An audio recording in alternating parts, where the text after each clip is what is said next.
Aku boleh katakan yang ini baru betul ayam gepuk. Dia punya pedas cukup pedas berasa. Dekat Johor ni ramai belum kenal. Sampaikan aku dapat rasa pedas tercungak-cungak. Tapi pedas nak makan lagi. Okay, lepas dah penat mentadara, ketupat, rendang, lodeh. Jadi hari ni tukar selera, back to normal.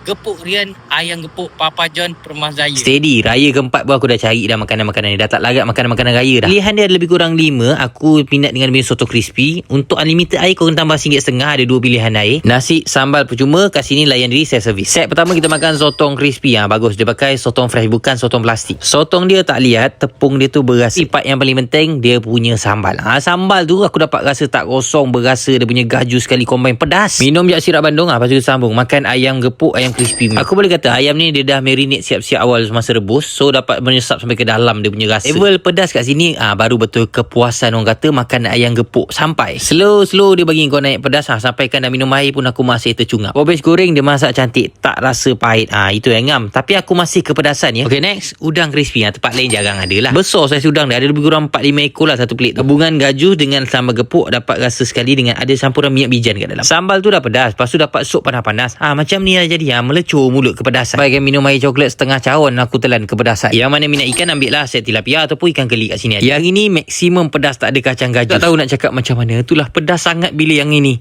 Tapi pedas dia tu buatkan kau rasa nak makan lagi. Sebabnya pedas kat sini berasa bukan pedas kosong pekak. Dah minum air pun aku pedas tercungap lagi. Tak tahulah nak kata apa dah. By the way, kalau lepas makan tu mudahkan kerja, bersihkan tempat makan, okey?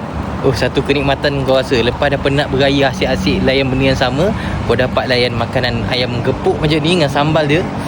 Tercungap-cungap kau tengok aku makan tadi kan. Macam tu lah. Jadi kau cari ayam gepuk Papa John dekat Permas Jaya.